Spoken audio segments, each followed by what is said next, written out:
Intalli adaadaa koo abbaa manaa narraa fudhatte seenaa obboleettii keenya saniif qooda viidiyoo isinitti tole laayikii gochuun dagatina. Adaadaan koo yookaas obboleettiin harmee koo mucaa durbaa waan qabduuf mucaan durbaa ishee guddattee biyya arabaayyuu deemuu waan geesseettuuf anis mucaa tokko waan hin qabuuf mucaa koo namni guddisu dhibee osoo hin taane harmeen koo fidii na bira haa jiraattu mucaan keessoo jettu. Abbaan manaa koo garuu ani mucaa durbaa asiif achi oofuu hin barbaadu manuma koo teessee guddattii jechuun yeroo na didu anis mucaa koo baay'ee shakkuun mucaan koo akkamitti akkasitti guddattii qofaa ishee jechuun adaadaan koo guyyaa tokko intala koo fudhuu mana kee teessee mucaa keessiifaa guddistuu jettee yeroo natti himtu anis abbaa manaa kootiin osoo waan kana ta'ee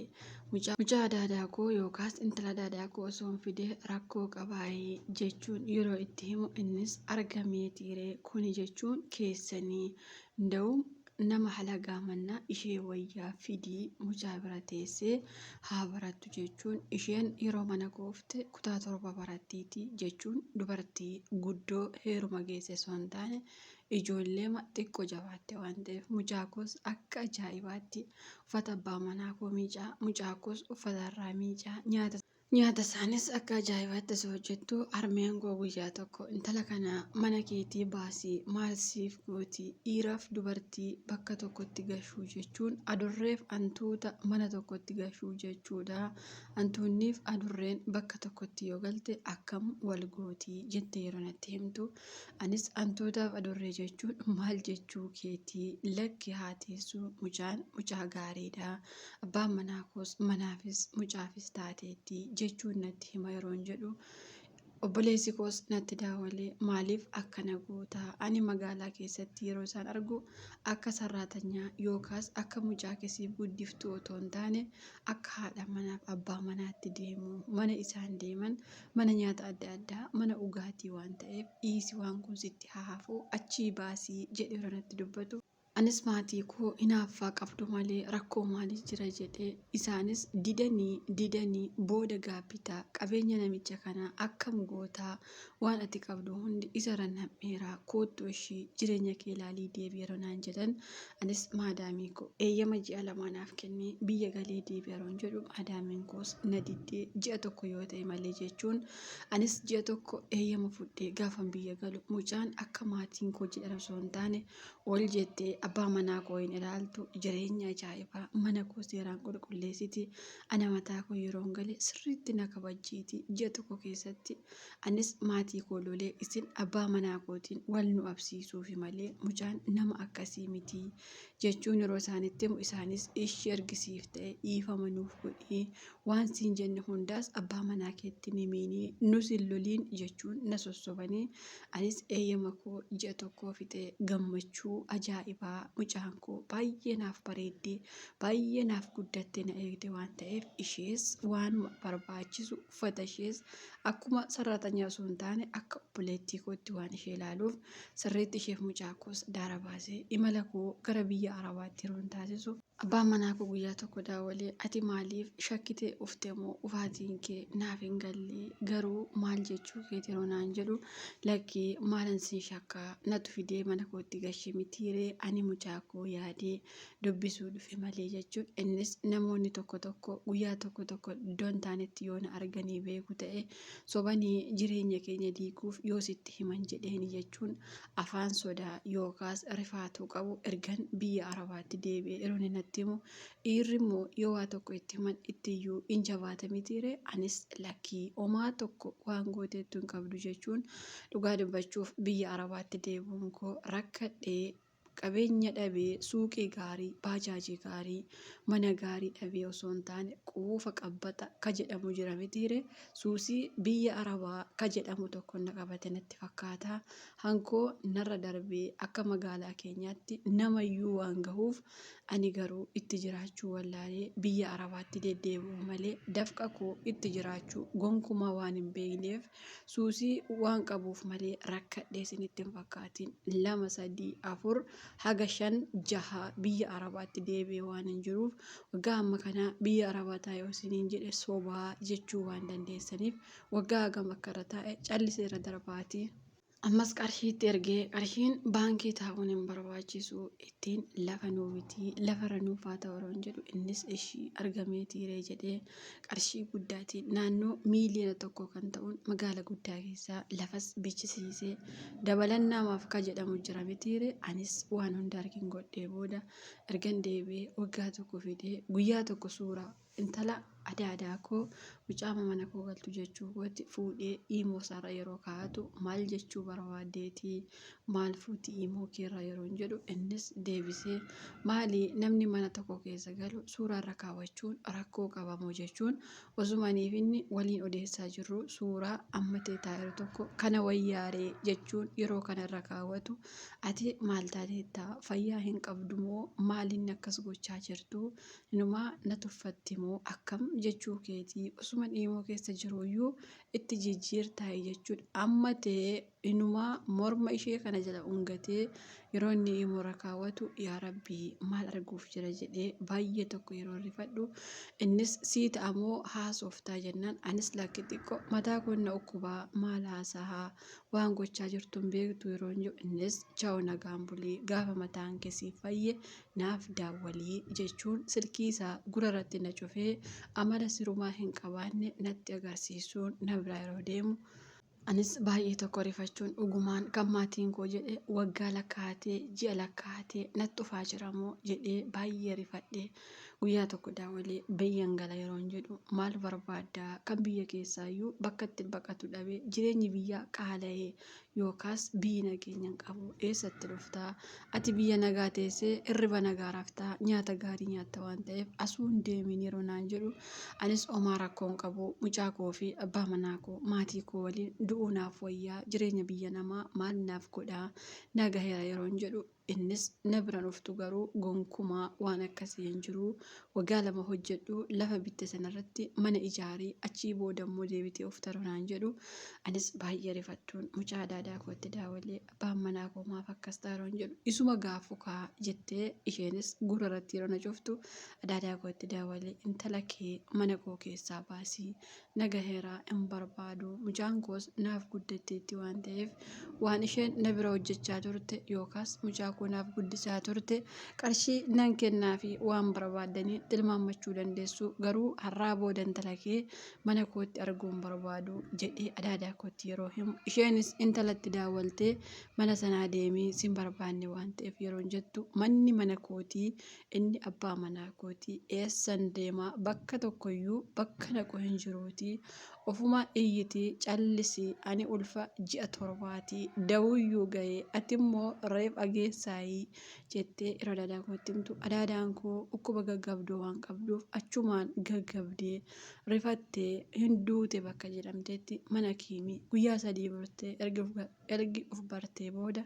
adaadaan koos intala koo anuu waan hin godhuun qabu isheen onna didde yeroo jettu inuma harmeen koo mana sana deemtee dabaddabuuf yeroo mana sana kan waraqaa irsummaaf niitummaa gadi baastee yeroo agarsiiftu innis eeyyen isheen haadha manaa kootii intalli keessan waggaa amma kana biyya arabaa yeroo teessu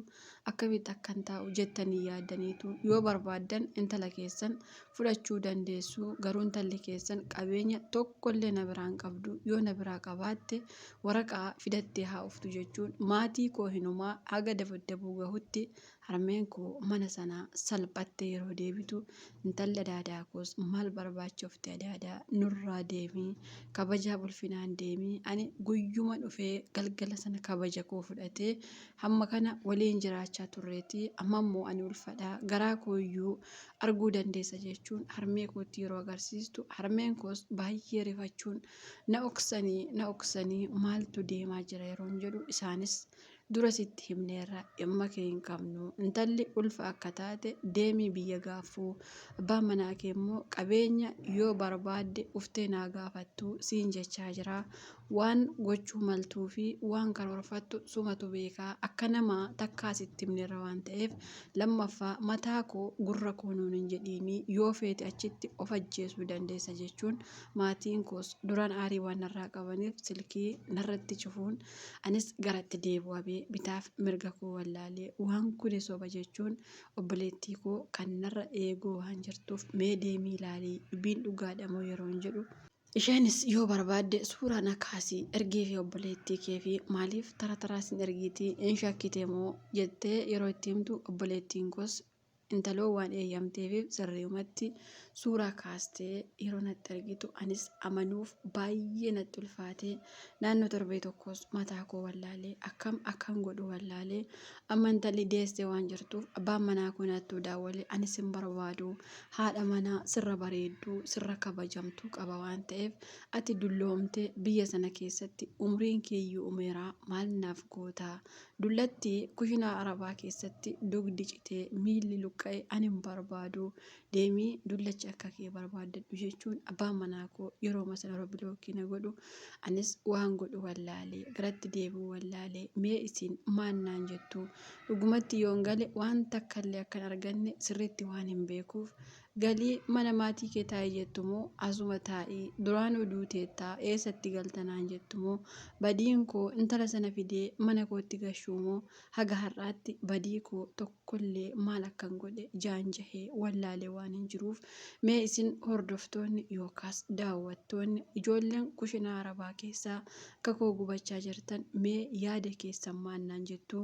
taa'ii dalagadhu yoonaan jettan annama waggaa dheeraa biyya kana keessa ture waan ta'eef sammuu ittiin hojjedhu isin qabu luka ittiin dhaabbadhu isin qabu dhugumatti biyya kana keessatti sirriitti umriin koo waan deemee jiruuf mee yaadni keessan maannaan jettu maal naaf qoodduu aamsi keessan maalii galatooma itti obboleettiin keenya. Warreen seenaa akkas babbareedaa qabdan ergachuu dandeessanii seenaa nama gorsuu danda'u. Warreen seenaa baalagee garmalee qabdan ammallee irra deebi'ee isinitti himaa hin ergatiinaa. Warreen seenaa injiraa miira seenaa baalagee garmalee fakkaannatti ergite mucayyoo tokkoffaa seenaa wayii kalee sanatti ergite turte seenaa akkas baalagee garmalee natti hin ergiinaa. Seenaa akkas nama bashannansiisu namni irraa barachuu danda'u yoo qabaattan malee seenaa keessuma baataniyyuu waan isin ergaa jirtan waan ajaa'ibaati waan akkasii miidiyaa irra isiniin oolchuu dhiifama ijoolleen dhiiraa kan kana isinii oolchannee jiranii haqaa isaanii keessaan dubbisaa malee waan baalagee akkas garmalee hin erginaa isiniin jechuu barbaada asumaanii warreen immoo maaliif cal jettee nu tuffattee moo seenaa keessatti ergee kan jettanis ni jirtanii seenaa baalagee garmalee hin mul'isu jedhee isinitti himee jira hin dubbadhullee isiniin jedheera sababiin isaa isin barreeffamaan ergitu anis sagaleettiin ol baasa waan ta'eef wanti miti faayidaa hin qabu kanaafuu seenaa namni irraa barachuu barbaadu yoo ta'e malee seenaa jettanii waan adda addaa hin ergiinaa asumarraan yaada obboleettii keenya maal akka ishiin jette dhageessanii jirtanii viidiyoo kana namoonni naga xumuraatti dhaggeeffattan yoo jiraattan yaada kiyya asumarraan isinii qooduu barbaada. Jalqaba namoonni viidiyoo kiyya gara gadiitti gaddeemtanii seenaan kiyya maal akka ta'ee fi biyya namaa kana keessatti maal akkan ta'a ture warri duraan na beektanii warri duraan na beekne immoo seenaa kiyya as jala seentanii dhaggeeffachuu dandeessanii seenaa kiyya xaansee maasinii jechuu barbaada dubartiin tokko gaafa biyya arabaa teessu dhugumatti warri biyya nu tuffatanii eeyyan nu tuffatanii sababiinsaa warri biyya keessa jiraatan humna isaaniitiin jiraachaa jiranii istaayilii adda addaa beekanii waan nuti hin beekne waa hedduu beekanii bareedina isaanii bifa isaatiin jiraachuu jiranii. Waan addaatu jira jechuudha kanaafuu nuti warri biyya arabaa kuni tarii mana keessa waan oolluuf fuulli keenya addaachuu danda'a hojjechaa waan oolluuf fuulli keenya bobbokokuu danda'a tarii bareedduu wayii of se'uu dandeenya umriin keenya waggaa 32 yoo ta'e illee tarii ijoollee ofiin se'uu dandeenya sababiinsaa halkan hin rafnu guyyaa hin rafnu aabbii hojii waan ta'eef qaamni kee sitti bobbokokaa sitti babbareedaa deema kun umurii kee dabalaa deema jechuu osoo hin taane umriin kee gad deema garuu manni arabaa kun si sobaa fuula kee si babbareecha jechuudha kanaafuu warri dhiiraa umarratti nu tuffachaa deemanii jechuudha kana gochuuf maal gochuu qabna yoo lama baduu rabbi namaa oolchuu yoo ati qabeenya qabaatte qabeenya kee yoo seeraan qabaatte mana kee yoo seeraan qabaatte qarshii kee yoo seeraan qabatte abbaan manaa kee deemee dhiisee sin ilaallatu fuudhee dhiisee sin ilaallatu garuu maaltu nama maraachare abbaa manaa sabanii qabeenya sabu ijoolleen tokko abbaa manaa kiyya inni abbaa manaa kooti abbaa mucaa kooti nan dhiisu jechuun qarshii fuutanii irra tuultanii qarshii haga kokkee isa dhiirri gaafa maallaqa akka malee mataa irra sabahuu si'iisaa jechuudha sababiinsaa kasirra caaltutu jira. Ati dafqitee fidde inni garuu deemee baankiitii fuudhee jechuudha. Kanaafuu maal gochuu qabdanii ergi dubartii mana keessanitti fiddanii kaatanii inumaa yeroo jalqabaa dubartii mana ofiitti fiduun dogoggora. Intala kooti, obboleettii kooti, harmee kooti, eenyuu kooti, akkoo kooti, akaakilee kooti dubartii bakka jedhamu abbaa manaa keessan biratti hin gashina. Dubartii bakka jedhamte lafarra deemte abbaa manaa keessan biratti hin gashina. Sababiin isaa umarratti isinirraa fudhachuu waanuma hin oolle jechuudha. Maaliifi dubartii bira mana tokko keessatti gashite dubartiin tokko suni maaf akkas na goote maaf akkatti abbaa manaa keenyarraa fudhatte isheen taadaadaa kooti akkana jechuun soba kun of goyoomsuudha jechuudha. Namoonni ammallee abbaan manaa kiyya sararatanyaa barbaada abbaan manaa kiyya obboleettii koo barbaada jettanii mana keessanitti gashan baasaa mana keessan keessaa kuni jechuun ofuma keessan balaa ofitti fiddanii kaataniitu booda immoo akkaman godha maalan godhattanii yoo inni fakkeenyaaf hojjetaa ta'e sararatanyaa yoo isa barbaachise mucaa walii yoo isa rakkisee qabeenya guutummaa guutuutti abbaa manaa keessan hin godhina. Qabeenyi guutummaa guutuutti gaafa hansaa ta'e sirraa galagalaa jechuudha. Garuu gaafa qabeenyi guutummaa guutuutti hansaa hin taane si'isee eessayyuu hin deemu jechuudha. Naa ijoolleen baay'een akkaataa kanaan shaawwadamtan rakkoon keessanii nama amanuu yookaas immoo abbaa manaa amanuu akkaataa kanaan jechuun abbaa manaa nama ganuu abbaa manaa maaf namarratti fu'a jechuu hin danda'amu. Garuu guutummaa guutuutti qabeenya isa gochuu keessatti rakkoodha jechuudha. Sababiinsa lama abuu hin ta'uu jechuudha. Jechuun anamma maal keessa akka ture waan hundumaa hin beektu maaliifire namoonni tokko amma ijoolleen baay'een kanatti dhiyaatan maal jedhan beektani? Akka uummattiin obsa qabaatte akkamittiin jiraatte garuu waa'ee kiyyaallee yeroo iyyootti maal keessa akka jiruu fi maal keessa akka ture akkaataa kamiin akka isin irraa barattaniif isinii qoodaanillee seenaa keessaafuu shamarri biyya Arabaa keessa irratti barachuu qabdu. Paartii tokko lama jedhee isinii hojjedhuudha yeroo gabaabaa keessatti garuu ijoolleen baay'een akkaataa kana hin shaawwadamina isiniin jechuu barbaada. Maaliifi abbaa manaa kooti abbaa mucaa kooti jettanii intala eenyu manatti gashitanii booda kisaaraa galtanii jechuudha. Obboleettii keenya kanaaf yaada keessan qooduu hin dagatina. An akka yaada kootti qabeenyallee argatta jedhee hin yaadu. Abbaa manaas abdee qabeenyas abdee jirta. Sababiin isaas seeraan gaafu yoo siin jenne waraqaa maaliin akka mana sana bitte si gaafatu jechuudha. Kanaafuu dhugaa rabbii baay'ee ulfaata.